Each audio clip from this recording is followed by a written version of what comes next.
सूक्ष्म व्यायाम यानी अंतःपुष्टि क्रियाओं की श्रृंखला में अब हम आते हैं वक्ष की अंतःपुष्टि क्रिया पर।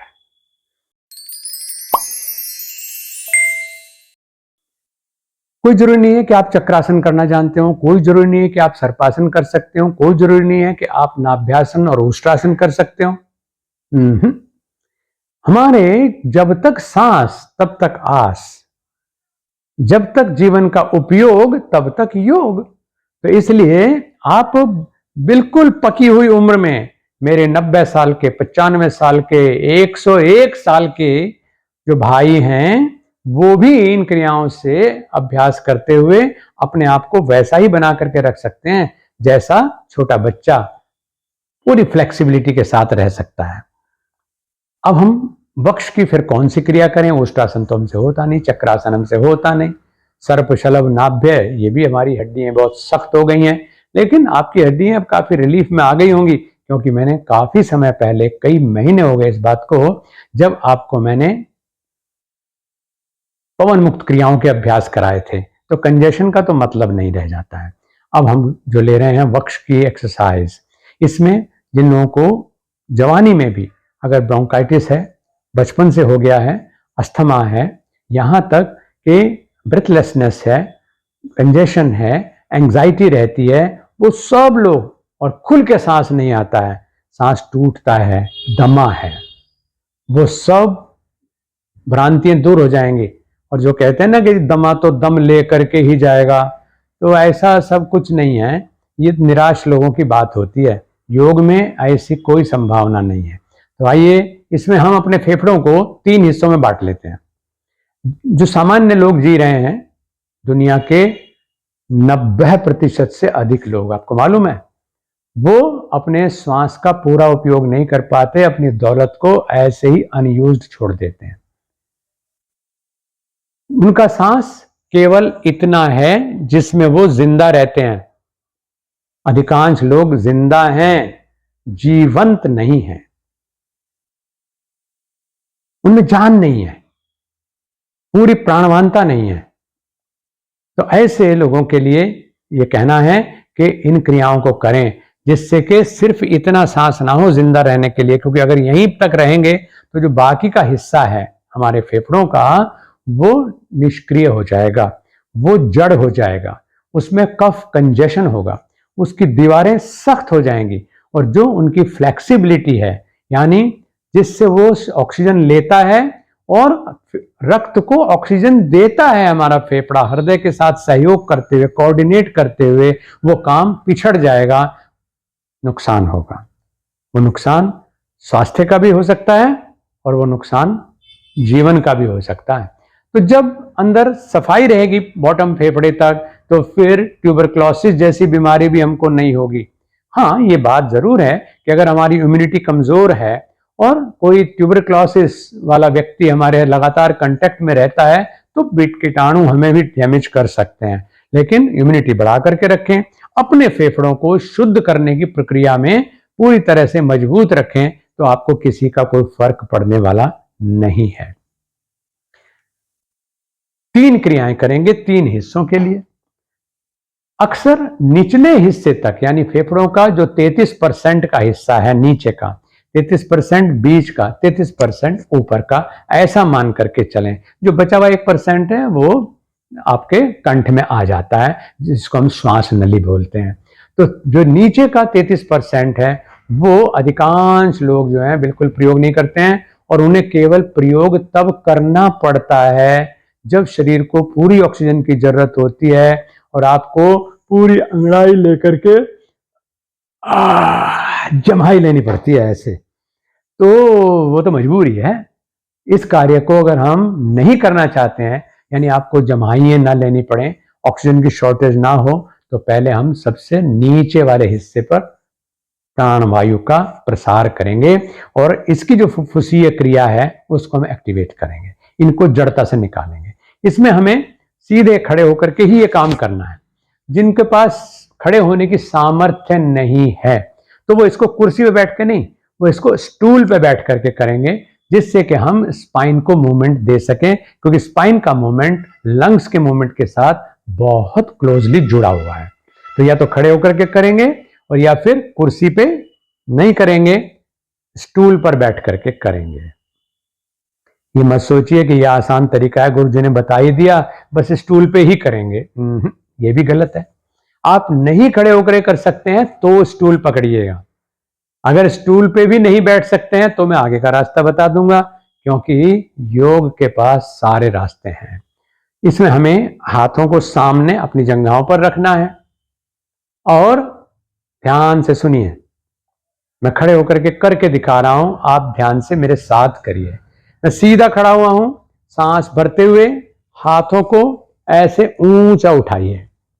ये पूरा मेरा हाथ, आपको पूरा हाथ अब दिख भी भले ही ना रहा हो, लेकिन ये तो पता चल ही गया कि गुरुजी का हाथ ऊपर है, यानी कान के पास मेरे बाजू आ गए हैं। सांस मेरा पूरा भरा हुआ है और इस भरे हुए सांस की स्थिति में जब 180 डिग्री पर शरीर एकदम सीधा हो जाए तब पीछे की तरफ हाथ को मैं खींचूंगा, लेकिन कमर नहीं झुकाऊंगा। मैं खुद सीधा खड़ा हुआ हूं, शरीर सीधा है, लेकिन बाजू को जितना हो सके मैं पीछे ले जा रहा हूं। कंधों पर जोर पड़ रहा है, पीठ पर जोर पड़ रहा है और सबसे ज्यादा जोर मेरे फेफड़े के निचले हिस्से पर यानी रिब्स के ऊपर पड़ रहा है। जब लगे कि पूरा सांस भर गया और पूरा मैंने इसको रोक लिया, फिर सांस छोड़ते हुए हाथ को वापस ले आइए। अब क्रिया को देखिए, मैं बोलूंगा नहीं, केवल सांस की प्रक्रिया को देखना, मेरे शरीर की स्थिति को देखना और फिर इसकी रंगत का प्रभाव देखना। फेफड़े के निचले 33% हिस्से के लिए फेफड़े सांस भरते हुए अपने रिब्स यानी पसलियों के पंजर से टकरा जाएं।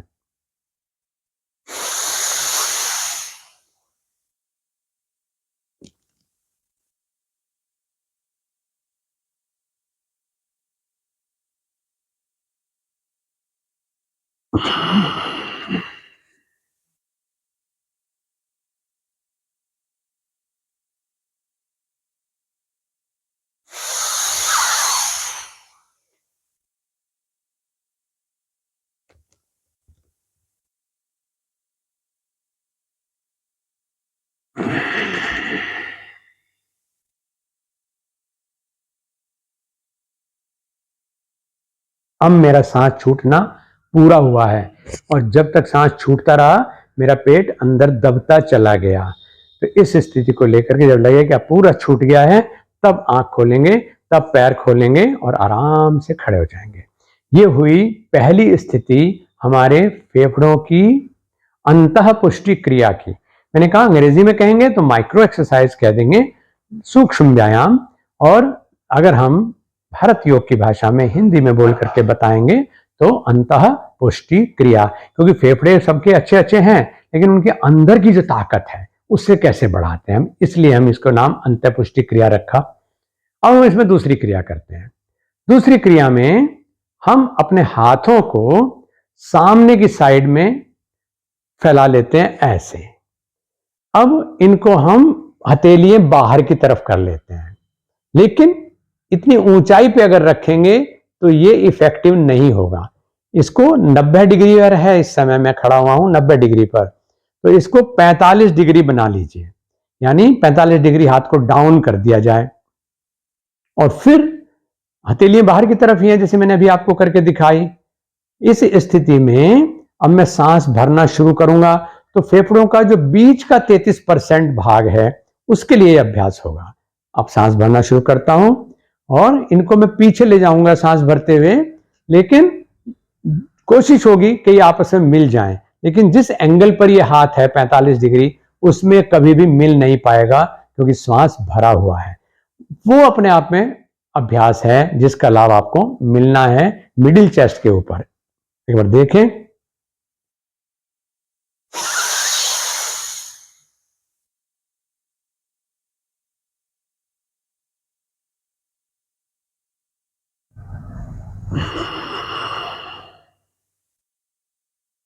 फिर इसको हाथ को अंदर की साइड में लेकर के ही ढीला छोड़ देते हैं। एक बार पीछे से भी देखिए हाथ की स्थिति कैसी हो जाती है। इसमें मैंने 90 डिग्री पर उठाया हथेलियां बाहर की तरफ कर दी, 45 डिग्री पर ले आया। फिर सांस भरते हुए जब मैं इसको ला रहा हूं तो जब हाथ बराबर में आ जाएं तो हाथ पीछे जाएंगे, सिर भी पीछे लटक जाएगा, ये पोजीशन हो जाएगी ऐसे, और फिर ये वापस आएगा। अब सांस के साथ देखिए,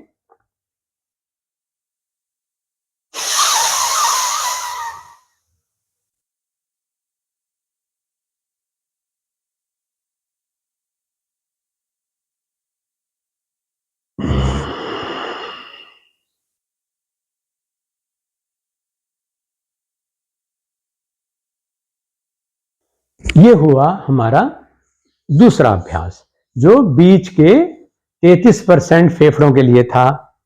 और तीसरा अभ्यास हमारा है जो ऊपर का 33% हिस्सा है उसके लिए। इसमें इस तरह से हाथों को सीने के सामने ले आएंगे, यानी जो हमारे निपल्स हैं, निपल्स के बिल्कुल सामने आ जाए। लंबी उंगली आपस में मिल जाती है, हथेलियों का रुख जमीन की तरफ है, और श्वास भरना, हाथों का फैलना और एड़ी का ऊंचा उठना, ये तीन काम एक साथ होने हैं। और थोड़ी देर वहां रुकने के बाद जब वापस आएंगे तो भी तीन काम, सांस का छूटना, हाथों का वापस इसी स्थिति में आना और एड़ी का जमीन पे आ जाना। एक बार देखें,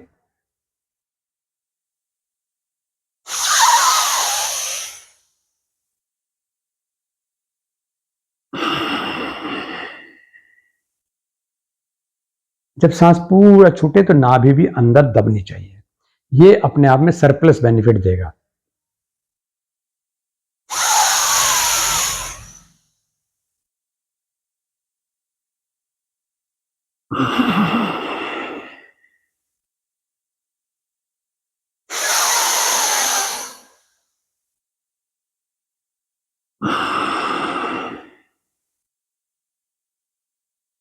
पैर खोल देंगे, बदन को ढीला छोड़ देंगे, आराम करेंगे। तीन हिस्सों का मैंने बांटा फेफड़ों को। पहला बॉटम पार्ट 33%, दूसरा मिडिल पार्ट 33% और उसके बाद अपर पार्ट 33%। तो इसी सीक्वेंस में सबसे पहले हमें ऊपर ऊपर हाथ उठाने वाला अभ्यास करना है, जिसमें निचले को अभ्यास मिलेगा। दूसरे में फिर हमें बाजू 45 डिग्री पर झुका करके पीछे की तरफ हाथ ले जाने वाला अभ्यास करना है।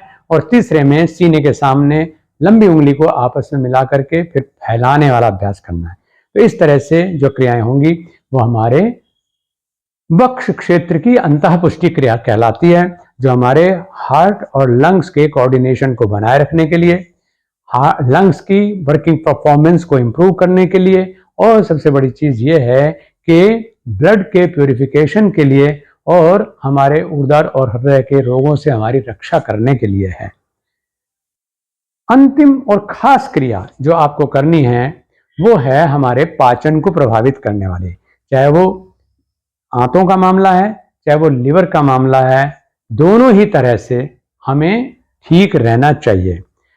अक्सर बढ़ती हुई उम्र के साथ में हमारी पाचन क्रिया कमजोर होती जाती है, आंतें कमजोर हो जाती हैं, उनके अंदर रस लेने की क्षमता भी कम हो जाती है और वो ढीली होकर के लटक भी जाती हैं, जिसकी वजह से फिर हमको यूरिन और उत्सर्जन के जो तंत्र हैं उनमें दिक्कत आने लगती है।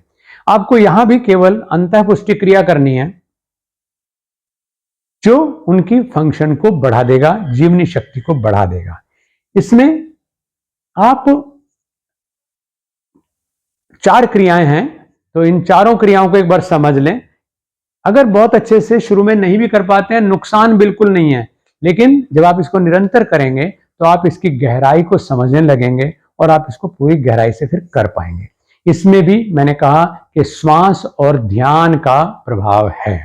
तो इसमें मेन काम करना है, पहली बात तो कि हम सीधे खड़े होकर के करेंगे इस क्रिया को, लेकिन ध्यान का स्थान न तो खोपड़ी है, न गर्दन है, न सीना है। ध्यान का स्थान है हमारी नाभि, यानी हमारा उदर का केंद्र। ठीक है, तो इस पर ध्यान लगाएंगे और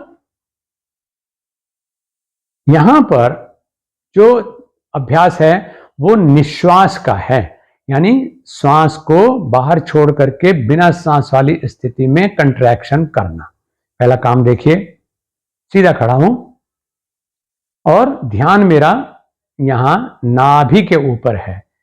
आप देख सकते हैं कि मेरा हाथ नाभि को छू रहा है, नाभि के ऊपर मेरा ध्यान है।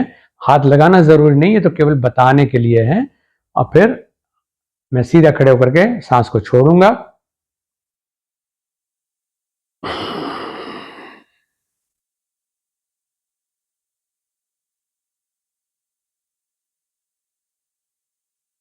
छोड़ते जाएं, छोड़ते जाएं, छोड़ते जाएं। पूरा छूट गया तब भी लगे और छोड़ रहा हूं।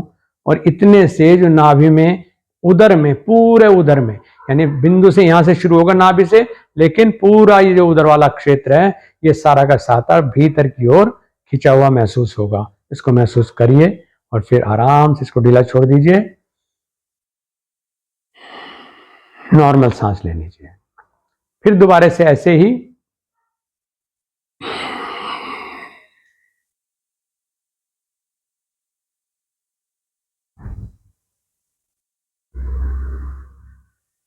पूरा सांस छूट गया, पूरा पेट दब गया, सख्त हो गया, वज्र की तरह से। ढीला छोड़ा, फिर सांस को नॉर्मल ले लिया। पहली क्रिया तो यह है। अब इसमें पूरा जो पेट है वो आपका अंदर की ओर टाइट हो गया था सांस छोड़ने से। दूसरी क्रिया में हम लग रहा है कि हम ऐसे ही खड़े हुए हैं, लेकिन हम इसमें सिर को पीछे ढीला छोड़ देते हैं, जैसे मैंने सिर के अभ्यास में बताया था। लेकिन ये मत सोचना कि ये सिर का अभ्यास है, क्योंकि यहां पर सांस लेने के तरीके में अंतर है। वहां आपने प्रेशर से इनहेलेशन किया था, यहां पर इनहेलेशन का प्रेशर नहीं है, यहां पर एक्सहेलेशन है, यानी सांस का छोड़ना है, और वो भी प्रेशर से नहीं, गहराई से छोड़ते जाएंगे, छोड़ते जाएंगे, जो दबता जाए दबता जाए। अभी मैंने कहा कि पहली क्रिया में पूरे उदर में आपको दबाव महसूस हुआ था। मैं जो दूसरी क्रिया आपको बताऊंगा तो इसमें आपको नाभि से नीचे वाला जो पेट है इसके ऊपर इसका प्रभाव ज्यादा महसूस होगा। इसमें सिर को ढीला छोड़ देना पीछे,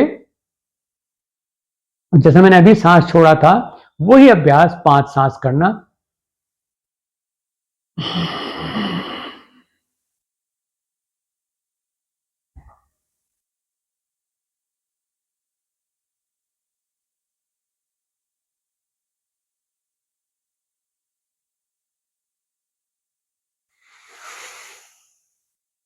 अब मैंने भरा है। जैसे मैं सांस छोड़ा और जितनी गहराई तक छोड़ा, आप भी जब ऐसे छोड़ेंगे तो आप देखेंगे कि ऐसा जैसे नीचे जो पेट का टायर लटक जाता ना, ये भी ऊपर चढ़ गया। जो हमारा यूरिनरी ब्लैडर जो सही तरह से संकुचित नहीं होता और यूरिन रिटेंशन जो है वो या तो रिटेंशन होने लगता है या कंट्रोल नहीं रहता, वो दोनों ही स्थितियां बदल जाएंगी। यहां तक के हमारे जो प्रोस्टेट हैं उन तक को यह हिस्सा स्वस्थ कर देगा। फिर हम आते हैं तीसरी स्टेज पर। तीसरी प्रक्रिया में आपको अपने हाथों को यहां अपनी कमर पर ऐसे ले लेना है कि ये अंगुलियां जो है, अंगूठा बाहर की तरफ रहे और अंगुलियां पीछे चली जाएं। ऐसी स्थिति में आकर के हमें अपने शरीर को 35 डिग्री आगे झुकाना है। 35 डिग्री, क्योंकि मैं इस समय 180 डिग्री पर खड़ा हुआ हूं। अगर मैं पूरा आगे समकोण पे आ जाऊं तो वो 90 डिग्री हो जाएगा, थोड़ा सा ऊपर रहूंगा 45 डिग्री।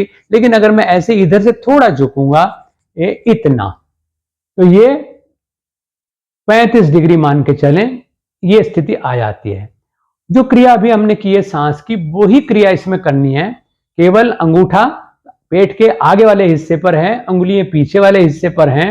कमर मेरी बिल्कुल सीधी है, कमर गोल नहीं है, हंक बैक नहीं है। ऐसे सीधी रखते हुए हम ये करेंगे।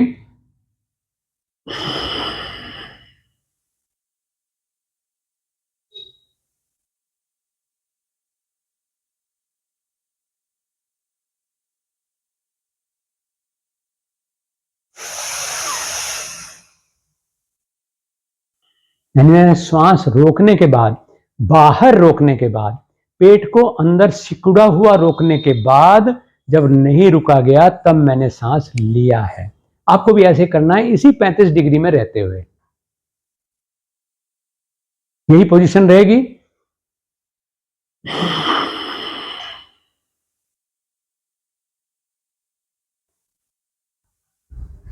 पूरा सांस और छोड़िए और छोड़िए और छोड़िए, केवल सांस छोड़ना है। बाकी जो जो सिकुड़ता है अपने आप सिकुड़ने दीजिए, क्योंकि उसमें दोबारा से प्राण का संचार होगा। फिर यहां पेट को ढीला छोड़ करके फिर सांस ले लिया। 5 सांस इसको करने के बाद फिर खड़े हो जाते हैं। और हर स्टेप के बाद आराम बहुत जरूरी है। आराम में से एक आराम भी कह सकता हूं, मैं आराम कह रहा हूं, यानी इतना रिलैक्स छोड़ दीजिए कि राम भरोसे बिल्कुल। तो आप देखेंगे कितनी जल्दी आप रिजुविनेट होते हैं, रिगेन करते हैं, और आप बिल्कुल चुस्ती दुरुस्ती बनाए रखेंगे। फिर से पैर मिला लिए और आखिरी जो स्टेप है इसका वो है 90 डिग्री पर। लेकिन मैंने पहले ही कहा, ये मत सोचना कि ये तो ज्यादती हो गई। ज्यादती आपके साथ कभी हो ही नहीं सकती है। ज्यादती तो जब भी करेंगे आप खुद करेंगे। मैंने कहा कि 35 डिग्री पर झुकना है, उतना कर लीजिए। आपको लग रहा है कि 90 डिग्री वाला आगे 90 डिग्री वाला है, ये मुश्किल पड़ेगा, तो मत करिए ये वाला। या आगे झुकने में कमर को टेंशन अगर आपको लग रही है तो आप टेबल के ऊपर अपना हाथ रख करके भी इसको कर सकते हैं। 90 डिग्री पर टेबल पे हाथ ले लें ताकि पेट रिलैक्स हो जाए, कमर रिलैक्स हो जाए। पेट को तो रिलैक्स सांस भरने के बाद मिलना है, तो इसमें हम सही स्थिति ही लेंगे। सारे लोग जो हैं वो बीमार कमर वाले नहीं हैं, और जो हैं भी तो उनको हम ठीक कर लेंगे ठोक पीट कर, कोई चिंता नहीं। योगाभ्यास तो हर तरह की रिकवरी दे देता है। तो ऐसे खड़े हैं और 90 डिग्री पर झुक करके चेहरा सामने रखते हुए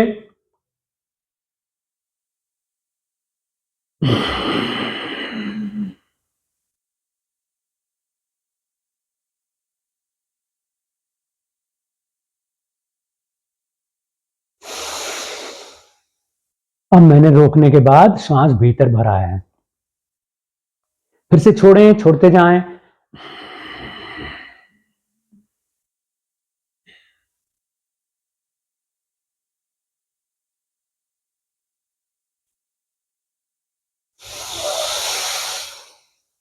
अब भरा है और फिर नॉर्मल सांस लेते हुए सीधे हो जाते हैं। मैंने कहा कि ये कोई तोड़ मरोड़ की एक्सरसाइज नहीं है, ये कोई आसन नहीं है। ये हैं पूरे वैज्ञानिक तरीके से अध्ययन करने के बाद, प्रयोग करने के बाद अनुभव की हुई क्रियाएं, जिनको हमने कहा कि अंतः पुष्टि क्रियाएं। जो व्यक्ति बेड रिडन है उनके लिए भी योगाभ्यास होता है। बस यूं मान लें कि जो आदमी सांस ले रहा है, वो जो जीवित है, उसको जीवंत बनाना योग का काम है। जो जीवित है वो योग कर सकता है। कहीं सोचे कि हमसे तो उठा बैठा भी नहीं जाता, अब झुका नहीं जाता, बस उम्र आ गई है, भगवान उठाता भी तो नहीं, हमारे कागज ही शायद कहीं खो गए। ऐसी ऐसी निराशा भरी बातें तब आती हैं जब आपको अपने आप को पहचानने से महरूम कर दिया जाता है। आप अपने आप को पहचानिए। आप पूरे कार्यक्रम की, पूरे परिवार की धुरी हैं। आपकी वजह से परिवार है, आपके अनुभव की वजह से आज आपकी अगली पीढ़ी आपसे भी ज्यादा ज्ञान और अनुभव प्राप्त कर रही है। तो आप संदर्भहीन कभी नहीं हो सकते। आप जिस भी स्थिति में हैं उतने में योग का सहारा पकड़िए और फिर आगे चलिए। हरिओम।